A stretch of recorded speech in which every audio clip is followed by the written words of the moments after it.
নাহমাদুহু ওয়া নুসাল্লি আলা রাসূলিহিল কারীম। প্রিয় দেশবাসী, খেলাফত মজলিস চান্দিনা উপজেলা শাখার পক্ষ থেকে খেলাফত মজলিসের মনোনীত প্রার্থী জনাব মাওলানা সুলাইমান খান সাহেবের পক্ষ থেকে আমরা খেলাফত মজলিস চান্দিনা উপজেলা শাখা কুমিল্লা উত্তরের একটা অংশ আমরা ওনার রিটার্নিং অফিসারের পক্ষ থেকে আমরা ওনার জমা উঠেছি আলহামদুলিল্লাহ, মনোনয়ন উঠেছে আজকে। আলহামদুলিল্লাহ, আমরা আশা করি যদি সুষ্ঠু নির্বাচন হয়, লেভেল ফিলিং নির্বাচন হয়, সবার জন্য সমান সুযোগ সুবিধা থাকে, তাহলে ইনশাল্লাহ খেলাফত মজলিস দেয়ালগড়ি মার্কা প্রতীক চান্দিনা এই আসন থেকে আমরা পাবো।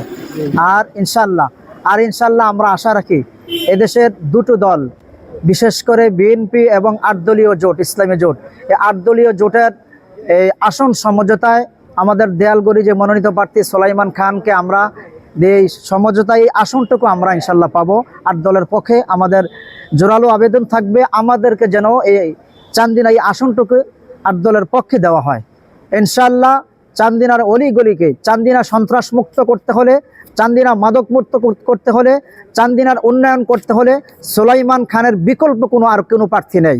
ইনশাল্লাহ আমরা চাই এই দেশ স্বাধীনতা সর্বমুক্ত রক্ষা হোক, এই দেশ যেন আর কোনো দুর্নীতি ফিরে না আসে, স্বৈরাচারী শাসক ফিরে না আসে এবং কল্যাণকর একটা রাষ্ট্র ফিরে আসে।